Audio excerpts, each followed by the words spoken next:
Guest है यहाँ पर पीछे बैक स्टेज पर, उनको किसी भी तरह के कोई भी इंट्रोडक्शन की जरूरत नहीं है। आप सब लोग उनको बहुत अच्छे से जानते हैं और उनको बहुत प्यार करते हैं।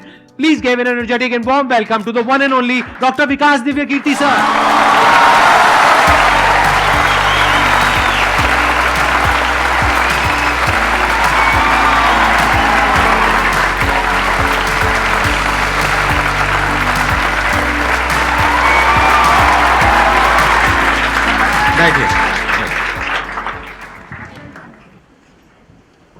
मैं सबसे पहले आपको धन्यवाद देना चाहता हूँ धन्यवाद आपका आने के लिए। Thank you so much. क्योंकि जब से मैंने सीरीज शुरू करी है तब से हमारे कमेंट सेक्शन में कोई भी एक भी ऐसा वीडियो नहीं है जहां पर आपका नाम ना लिखा हो। कई बार मुझे ऐसा लगता है देख करके कमेंट सेक्शन को कि ये मैं अपने चैनल पे आया हूँ या आपके चैनल पे हूँ। मैं सोशल मीडिया पे बहुत कम एक्टिव रहता हूँ तो मुझे आइडिया नहीं था इस बात का, पर मैं थैंकफुल हूँ कि आपने बुलाया, इस लायक समझा कि मैं यहाँ पर आऊँ। सर प्यार बहुत करते हैं बच्चे आपको, मतलब इतना प्यार है जिसकी कोई हद नहीं है। मैं ठीक कह रहा हूँ गलत कह रहा हूँ? यस और नो? सो अब आप लोग जो चाहे जैसे चाहे इनसे क्वेश्चंस पूछ सकते हैं। सर लाइफ में जब भी कोई सिचुएशन आती है कि जिसमें दो रास्ते, एक प्रैक्टिकल और एक इमोशनल, तो बैलेंस आउट कैसे करना है? इमोशनल और प्रैक्टिकल में हमेशा विरोध नहीं होता है, कभी कभी साथ भी चल सकता है। और सिर्फ इमोशनल कुछ नहीं होता, सिर्फ प्रैक्टिकल कुछ नहीं होता, प्रोपोर्शन का डिफरेंस होता है। जब इमोशंस आपके दिमाग पर बहुत हावी हों तो फैसला करने से बचना चाहिए, स्पेशली बड़ा फैसला। छोटा तो ठीक है कि आपके दोस्त ने कहा कि दोस्त नहीं एक फिल्म देखेगा मेरे साथ, आप इमोशनल हो जाके देख ली फिल्म, क्या हो गया, कोई नुकसान नहीं होगा। पर कोई ये कहे कि तो मुझसे प्यार नहीं करते, शादी नहीं कर सकते मुझसे और हमने शादी कर ली, ये ठीक नहीं है। सिर्फ इमोशंस में आके बहुत बड़ा फैसला मत कीजिएगा, चाहे वो करियर का हो, चाहे पार्टनर का हो, चाहे कोई भी फैसला हो। प्रैक्टिकल इतना नहीं हो जाना है कि आप मशीन, रोबोट या पत्थर बन जाएं। क्योंकि आप कितने भी सक्सेसफुल हो, यदि आप इमोशनली सक्सेसफुल नहीं है, इमोशनली स्टेबल नहीं है, इमोशनली वेलबींग के स्टेट में नहीं है, तो आपकी सक्सेस किसी काम की नहीं है, एकदम मीनिंगलेस है। So the success in totality needs emotional happiness, emotional stability as well. इसलिए इमोशंस को खारिज करके जिएंगे तो शायद कुछ अचीवमेंट्स बड़ी हो जाएं, पर वो किसी काम की नहीं है। केवल इमोशंस पे चलेंगे तो हो सकता है कि अचीवमेंट जिंदगी में ज्यादा हो ना पाए। तो बैलेंस की बात है। और सबसे अच्छा तरीका है, जब बहुत इमोशंस हो, इंटेंसिटी बहुत ज्यादा हो, सिर्फ एक तरीका मैं जो अपनाता हूं, उस क्षण में फैसला नहीं करना है। कुछ भी हो, कोई कितना भी प्रेशराइज करे, सिर्फ इतना बोलिए कि मैं 24 घंटे बाद बताऊंगा आपको, थोड़ा सोचूंगा इस बारे में। और यदि आपने उस मोमेंट से खुद को बाहर निकाल लिया तो फिर आप डिटैच होकर देख पाएंगे और थोड़ा सा प्रैक्टिकल एलिमेंट भी रहे, इमोशनल एलिमेंट भी रहे, वो फैसले सबसे अच्छे रहेंगे लाइफ के लिए। मैं आपको एग्जांपल से बात समझाता हूँ। ऐसे लोग जो तैयारी कर रहे थे, अफेयर में थे, एक का सिलेक्शन हो गया, अब उसके सामने क्राइसिस ये है, स्पेशली किसी लड़की का हो गया, लड़के का नहीं हुआ। अब हमारी सोसाइटी में ना, लड़की ऊंचे पद पे हो, लड़का ना सफल हुआ हो तो बड़ा मुश्किल है सोसाइटी में, उनको शायद दिक्कत नहीं है। अब वो लड़की प्रैक्टिकल नहीं है कि मैं तुमसे शादी करूं, ये कह के अगर हट जाती है और शादी करती है किसी ऐसे व्यक्ति से जो बहुत सफल है। I know many such people personally, मैं नाम नहीं बोल सकता किसी का। मैंने जनरली पाया है कि वो लोग लाइफ में बहुत फ्रस्ट्रेशन में रहे बाद में, क्योंकि सफलता के नाम पर, प्रैक्टिकल होने के नाम पे ऐसे व्यक्ति को चुना जिसके साथ वो रह नहीं सकते ठीक से। और मैं ऐसे कई लोगों को जानता हूं जो आईएएस बने, IPS बने, जिनको करोड़ों रुपए के दहेज के ऑफर्स आए, साफ ठुकरा के कहा कि मैं जिंदगी एक ही व्यक्ति के साथ गुजार सकता हूं जो मेरे साथ है, और हैं, बहुत खुश हैं। अब कोई कह सकता है उनके परिवार में कि इसने प्रैक्टिकल फैसला नहीं किया, इमोशनल फैसला किया, पर अल्टीमेटली किसी चीज की वैल्यू क्या है? आपकी लाइफ बेहतर हो। यूट्यूब पे जिसके 1 लाख भी सब्सक्राइबर्स होते हैं वो मोनेटाइज करता है, 1 लाख क्या जब मिनिमम हो सकता है, खूब पैसा कमाते हैं, ब्रांड प्रमोशन करते हैं, साबुन तेल बेचते हैं बीच बीच में। आपका चैनल तो शायद देश में सबसे बड़ा चैनल है, आप चाहें तो कितना नहीं कमा लेंगे। मुझे कुछ दिन पहले एक एजेंसी के लोग मिले जिन्होंने बताया कि इनकी जैसी ख्याति है उस लेवल पर महीने में कोई 5-10 करोड़ भी कमाना चाहे तो कमा सकता है आराम से इस यूट्यूब चैनल से। तो मैंने पूछा कि वो कौन सी चीज है जो आपको इतना मजबूत बनाती है कि आप नहीं इस रास्ते पर जाते? मैं वो जानने में इंटरेस्टेड हूँ। तो 10 मिनट की बात के बाद मैं समझ में आ गया, क्योंकि अल्टीमेटली अगर मैं अपनी वैल्यू के खिलाफ चला गया तो खुश कैसे हो जाऊंगा? पैसा मुझे कैसे खुशी देगा जब मैं ही नहीं रहा, तो खुशी किस बात की? इसलिए इतना प्रैक्टिकल मत होना कि अपनी माँ के, पिता के, भाई बहन, दोस्त, जो प्रेमी प्रेमिका है, उनके इमोशंस के साथ खेलने लगो। इतना प्रैक्टिकल कभी मत होना, इतना इमोशनल मत होना कोई आपको बेवकूफ़ बना सके, बात बात पर बेवकूफ़ बनाता रहे। और बैलेंस, जिंदगी जो है ना वो मध्य मार्ग में है, जिंदगी एक्सट्रीम पे नहीं है, मध्य में है। तो प्रैक्टिकल और इमोशन का बैलेंस रखिए, लाइफ बढ़िया होगी। तो सर इतने अच्छे से एक्सप्लेन किया, मेरे पास में कुछ है ही नहीं बोलने के लिए। यूजुअली मेरे पास में कुछ होता है ऐड करने के लिए, लेकिन आपने पूरा ही उसका ऐसा निचोड़ निकाल दिया। आपने YouTube पे इतना बोला कि सच में नहीं बचा होगा आपके पास। 6-7 साल पहले की बात है, मेरी एक स्टूडेंट थी जो सुसाइडल टेंडेंसी की शिकार थी उस समय। उसके घर में कुछ ऐसी ट्रेजेडी, उसकी मदर की डेथ हुई थी, और एक ऐसी ट्रेजेडी जो बहुत ही रेयर किस्म की ट्रेजेडी है, जो शेयर करना ठीक नहीं है यहाँ। तो वो मेरे पास आई और मुझे लगा कि आज मैं पहली बार किसी ऐसे व्यक्ति से बात करूं जो डिप्रेशन में है और सुसाइड कर सकता है अगले 1-2 दिन के अंदर अंदर। अब मैं परेशान था कि मैं कैसे मैनेज करूं, और मुझे मोटिवेशन की ऐसी जानकारी उस समय तो बिल्कुल नहीं थी, बाद में थोड़ा बहुत पढ़ा। तो मैंने उससे कहा कि अच्छा तुम घर जाओ, मैं कुछ देखता हूँ। फिर मैं घर गया, नेट पे सर्च करना शुरू किया। करते करते मुझे आपका एक वीडियो मिल गया, अनस्टॉपेबल, शायद कुछ आपने एक वो बनाया था उस समय। तो मैंने वो थोड़ा सा देखा, 10 मिनट का। मुझे लगा कि ये जो है ना, ये इंजेक्शन है किसी मतलब डिप्रेस्ड व्यक्ति को तुरंत मोटिवेट करने के लिए। तो मुझे ध्यान है कि मैंने उसको वीडियो का लिंक भेजा। मैंने कहा देखो, जिंदगी अपने रास्ते पे चलेगी, ठीक हो जाएगी। जब जब मूड ऐसा हो, बहुत डिप्रेसिंग हो, सुसाइडल मन करे, उस समय वीडियो देखना ध्यान से, और कम से कम उस बुरे फेज से बाहर निकल जाओगी। और फिर मैंने वो वीडियो अपने फैमिली में भी 2-3 बच्चों को भेजा, जो बच्चे उस क्राइसिस में होते थे। तो मैं बहुत थैंकफुल हूँ उन सब बच्चों की जान बचाने में, क्या आपकी बात कर बड़ी भूमिका है। Thank you so much sir, it means a lot to me. ये तो आपने बहुत बड़ी बात कह दी सर, मेरे लिए बहुत बड़ी बात है ये। नहीं, कई बच्चों की जान बचाई होगी आपने जरूर। जो वो एक मोमेंट होता है, उस मोमेंट में कोई बचा ले तो लोग बच जाते हैं, वो मोमेंट क्रॉस हो जाए तो फिर चीजें बिगड़ जाती हैं। हेलो सर, नमस्ते। नमस्ते। सर, बोथ ऑफ यू, मैं हमेशा से आप दोनों की बहुत फ़ैन रही हूँ। मुझे बस ऐसा लग रहा है कि मैं सपना देख रही हूँ, मेरे लिए रियलिटी नहीं है। मुझे बस आपसे ये जानना, मैं हर मतलब एवरी डे 8 से 10 आवर में पढ़ाई करती हूँ, बट मुझे कभी कभी बहुत डीमोटिवेशन आ जाता है कि होगा नहीं होगा, क्या होगा पता नहीं। देखिए, डिमोटिवेशन अगर आपको दिन भर में 1 घंटे आता है, नहीं सर, ऑलमोस्ट टाइम पढ़ाई करने के बाद 2-3-4 दिन के बाद ही होता है, कंटिन्यूसली नहीं होता है। अगर महीने में 4-5 बार आता है और 1-1 दिन के लिए आता है, तो इसका मतलब आप एकदम ठीक हैं। अगर कोई व्यक्ति आपको ये कहे कि मुझे डिमोटिवेशन कभी नहीं होता, तो उसको इलाज की ज़रूरत है। क्योंकि जब आप अपने से बेहतर व्यक्ति को देखेंगे, आपको थोड़ा सा इन्फीरियरिटी कॉम्प्लेक्स आएगा, डिमोटिवेशन आएगा। जब आप अपने से कमज़ोर को देखेंगे, आपको सुपीरियरिटी कॉम्प्लेक्स आएगा, थोड़ा सा मोटिवेशन ज़्यादा हो जाएगा। जिस दिन टारगेट पूरा हो जाएगा, मोटिवेशन आ जाएगा। जिस दिन टारगेट पूरा नहीं होगा, डिमोटिवेशन आएगा। जिस दिन टेस्ट में आपके मार्क्स अच्छे आएंगे, आप मोटिवेशन के साथ लौटेंगे। जिस दिन खराब आएंगे, डिमोटिवेशन होगा। लेकिन ध्यान रखिए, जिस दिन आप मोटिवेटेड हैं, उस दिन आप वजह बन गए कईयों के डिमोटिवेशन की। लगातार मोटिवेटेड होना एक मेंटल इलनेस की निशानी है, और लगातार डीमोटिवेटेड होना डिप्रेशन की निशानी है। इन दोनों से बचना है। तो डीमोटिवेशन की बहुत हाइप है, इतनी हाइप की ज़रूरत नहीं है। थोड़ा बहुत हो, एंजॉय कीजिए उसको। और जब जब लगे कि ज़िंदगी बहुत ख़राब चल रही है, तो मैं जो करता हूँ, अजीब सा लगेगा आपको, मैं कभी कभी शमशान घाट चला जाता हूँ।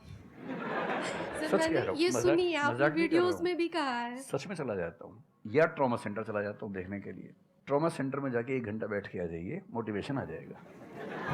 और शमशान घाट में जाके देख लीजिए कि हम जैसे हमसे कम उम्र के लोग वहाँ जल रहे होते हैं, तो लगता है हम जिंदा तो हैं। अगर मैं थोड़ा सा कॉग्निटिव लेवल पर बात करूँ, एक बहुत बड़ा साइकोलॉजिस्ट हुआ, उसका नाम है ब्रेंटानो, कभी सर्च कीजिएगा उसको। ब्रेंटानो ने ह्यूमन कॉन्शियसनेस को स्टडी किया, और उसने ये बताया कि ह्यूमन कॉन्शियसनेस की बेसिक नेचर है कि जो हमारे पास है वो हमें नज़र नहीं आता, जो नहीं है वो नज़र आता है। तो the consciousness of lacking something is the nature of human consciousness. इसलिए इसी बात को एक शेर में, बहुत प्रसिद्ध शेर में कहा गया है, दुनिया जिसे कहते हैं जादू का खिलौना है, मिल गया सो मिट्टी है, नहीं मिला वो सोना है।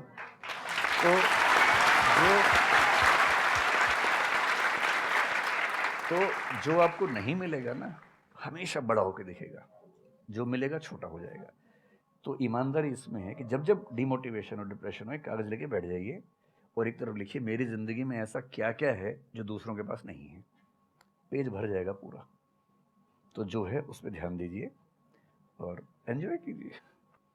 मेरा क्वेश्चन है कि आजकल बहुत लोग बोलते हैं कि एजुकेशन सिस्टम हमारा पुराना हो गया है और बहुत लोग बोलते हैं कि इसे चेंज करना चाहिए और ये सारी चीज़ें बहुत पुरानी हो रही है जो हम अभी करंटली पढ़ रहे हैं। तो इस पे आपका ओपिनियन क्या है? एजुकेशन सिस्टम में तो बहुत मेजर चेंजेस की ज़रूरत है और ये बात भारत सरकार ने एक्सेप्ट भी की है, नई पॉलिसी भी लेके आए हैं। मतलब मुझे लगता है कि कई लेवल्स पे देखना है। सबसे पहले तो ये डिफाइन करना ज़रूरी है कि एजुकेशन का पर्पज़ है क्या। क्या पर्पज़ केवल नौकरी लेना है, एक जॉब मिल जाए, वही पर्पज़ है? मैं उससे एग्री नहीं करता हूँ। मेरी राय में एजुकेशन का बेसिक पर्पज़ है कि एक होमो सेपियंस, एक इंसान बन जाए, सोचना आ जाए, उसको समझना आ जाए। कोई राजनेता या धर्मगुरु उसको गधा ना बना सके, बेवकूफ़ ना बना सके। उसे इतनी समझ हो कि वो चीज़ों को फैक्चुअली, ऑब्जेक्टिवली समझ सके, तर्क कर सके, बहस कर सके, और अगर तर्क और बहस में सामने के तर्क ठीक हैं तो उनको एक्सेप्ट भी कर सके, इतना विनम्र भी रहे। बेसिकली पर्सनैलिटी ग्रूमिंग का प्रोसेस एजुकेशन है, वो केवल नौकरी का मामला नहीं है। पहली गलती तब होती है जब हम उसको केवल नौकरी का मामला मान लेते हैं। मतलब नौकरी ज़रूरी है, ऐसा नहीं कि ज़रूरी नहीं है, लेकिन वो सिर्फ वो उसका पर्पज़ नहीं होना चाहिए। सेकेंडली, कई ऐसी चीज़ें, जैसे अगर बहुत विस्तार में तो मेरी जा सकते हैं, जैसे एक बहुत छोटी बात है सेक्स एजुकेशन हमारी सोसाइटी में। ये इतनी ज़रूरी चीज़ है। स्कूल में जो एडोलेसेंस की एज के लोग हैं, 12, 13, 14 की एज के लोग हैं, उनको वो सब चीज़ें बताएं ताकि गलत सोर्सेज से इन्फॉर्मेशन ना मिले, कोई गलती ना कर बैठें। हेल्थ एजुकेशन के रूप में हो, उनको सारी चीज़ें पता हो, ठीक हाथों से पता हो, ठीक तरीके से पता हो। फिर मेरा ख्याल है कि जैसे IITs में अब तो होने लगा है, पहले क्या था कि हम टेक्नोलॉजी सेंट्रिक एजुकेशन पर ज़्यादा फोकस करते थे कि आपने मशीन को समझ लिया, तकनीक को समझ लिया, हो गया, इंसान को नहीं समझा। टेक्नोलॉजी पढ़ने वाले लोग समाज और इंसान से एकदम कटे हुए थे। अब तो ह्यूमैनिटीज़ के कुछ सब्जेक्ट्स पढ़ाने की परंपरा शुरू हो गई है। एक होलिस्टिक एजुकेशन हो।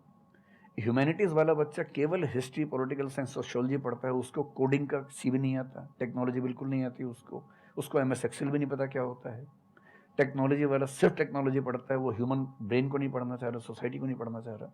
क्यों नहीं एक ऐसी शिक्षा हो जिसमें एक इंटीग्रेटेड अप्रोच हो, होलिस्टिक अप्रोच हो, कि हम खुद तय कर सके कि किस किस एरिया में हमें ज़्यादा जाना है और एक बेसिक अंडरस्टैंडिंग हर चीज़ की हो।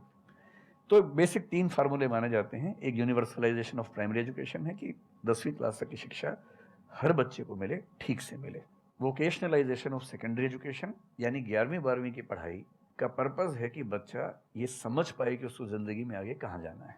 और फिर जो हायर एजुकेशन है वो सबको करने की ज़रूरत नहीं होनी चाहिए, वो शौक पूरा करने के लिए नहीं है, वो शादी का वेटिंग रूम नहीं है। वो उसके लिए है जिसको सच में आगे पढ़ना है, वो उतना पढ़े, सब्जेक्ट चूज़ करे और फिर उसमें गहराई से रिसर्च करे ताकि डेवलपमेंट के रास्ते पर अब बढ़ें। हम एजुकेशन के मामले में बहुत बुरी स्थिति में हैं। मैं तो जिस उम्र में हूँ, मेरा अब तो पर्पज़ भी ये बन गया है कि अब मैं उसी पे कुछ काम करूँ। एक यूनिवर्सिटी शुरू करने की योजना मेरे मन में है, इनसे मैंने शेयर भी किया था।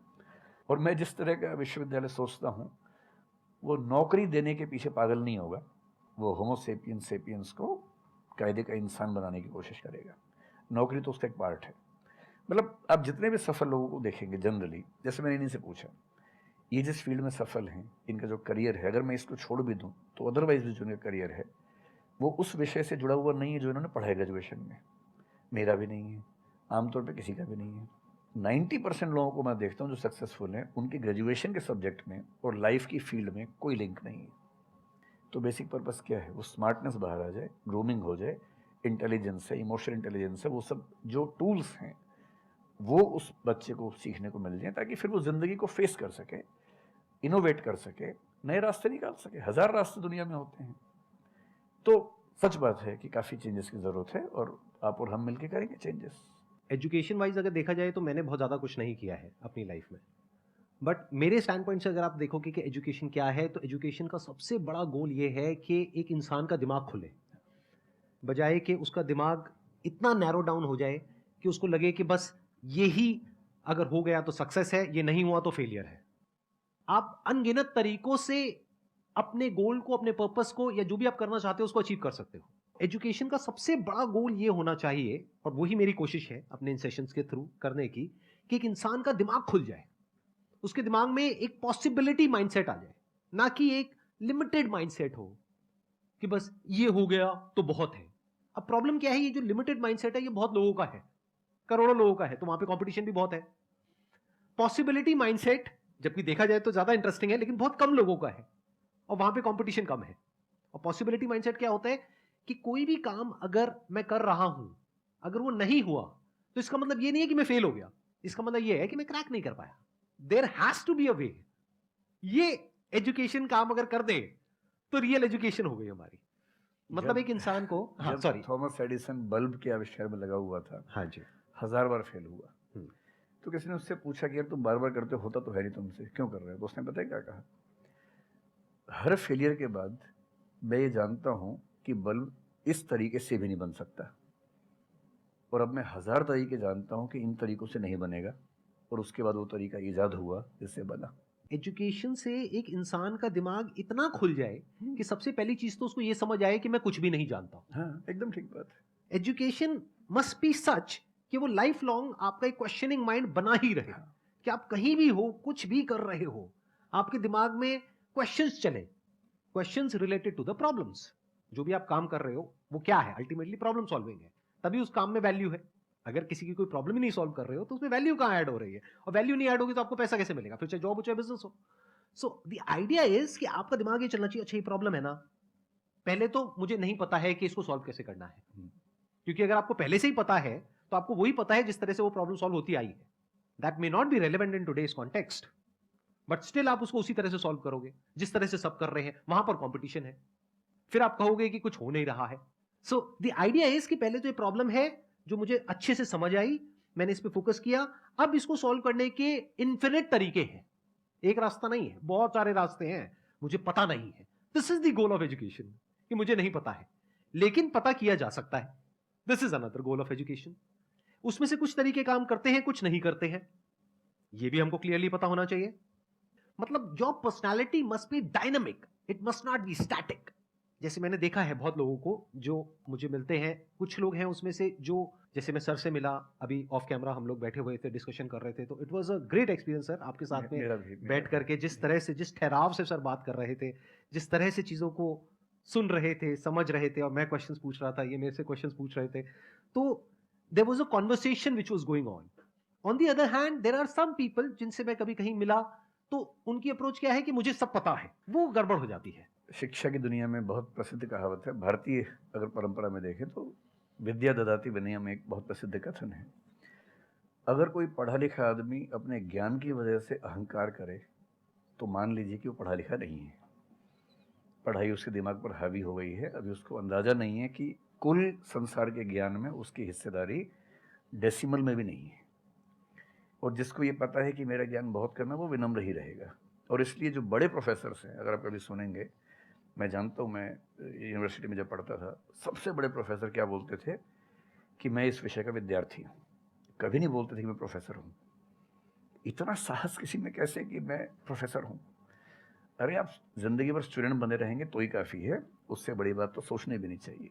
बहुत बड़ी बात करनी चाहिए।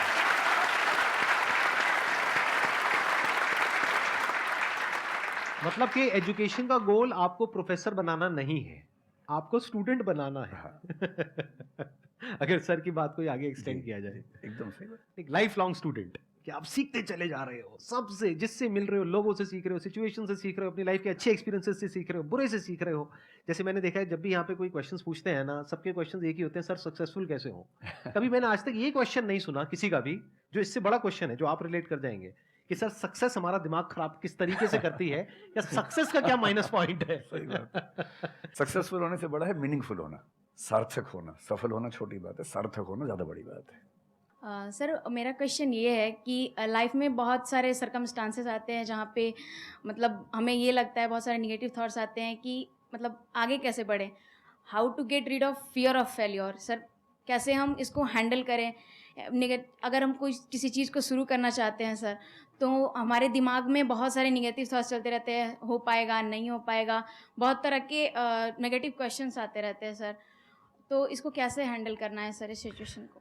फियर ऑफ फेलियर थोड़ा सा ठीक भी है, ये हमें रोकता है उन दिशाओं में जाने से जहाँ हमें जाना भी नहीं चाहिए।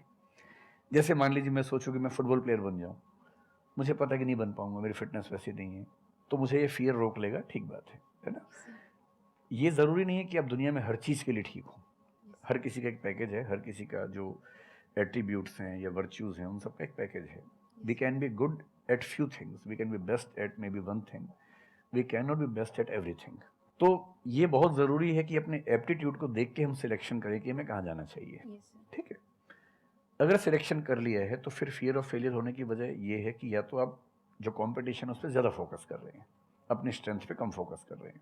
मेरे ख्याल से स्ट्रेंथ पे फोकस करना, कुछ अच्छे लोगों की कंपनी में रहना जो थोड़ा सा मोटिवेट करते हों, अच्छे दोस्त हों, लगातार मनहूस टाइप की बात ना करते हों, ऐसे लोगों के साथ रहना, कुछ रिक्रिएशनल एक्टिविटीज़ उससे बाहर निकल के थोड़ा खेलना कूदना, मतलब फिजिकली फिट रहना, Yes, sir.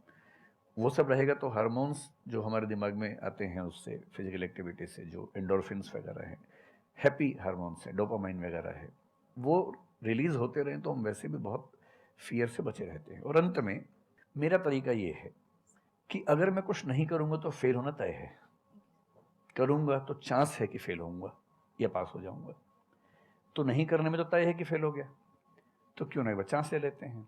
और एक जगह फेल होऊंगा तो तय मान के चलिए कि दूसरी जगह मेरे फेल होने के चांस कम होगा, क्योंकि मुझे एक एक्सपीरियंस है प्रयास करने का और फेल होने का.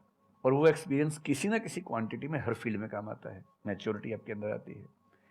और मैं एक शेर अक्सर यूज़ करता हूँ, बहुत बहुत प्रिय शेर मुझे है, और मुझे सच में लगता है कि ज़िंदगी को जीना बहुत आसान काम है, मुश्किल काम नहीं है. असली बात है कि आप प्रयोग करें, कोशिश करें, और हार जाएं तो दूसरी कोशिश करें. और मैं इसीलिए एक लाइन हमेशा बोलता हूँ, क्यों डरे, ज़िंदगी में क्या होगा, कुछ ना होगा तो तजुर्बा होगा.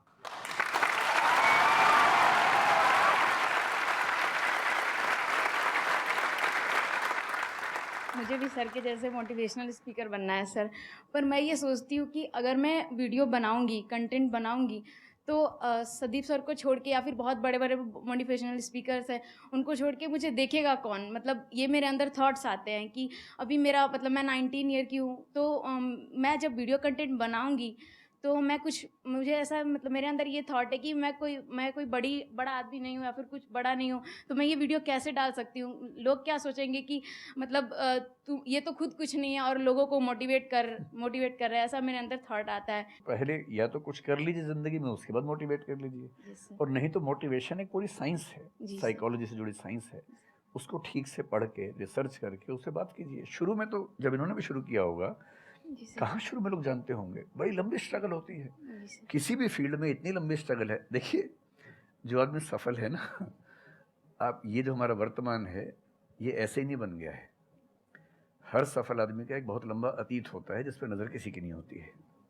और बशीर बद्र ने एक बड़ी गहरी बात कही थी, ये फूल मुझे कोई विरासत में मिले हैं, तुमने मेरा कांटों भरा बिस्तर नहीं देखा.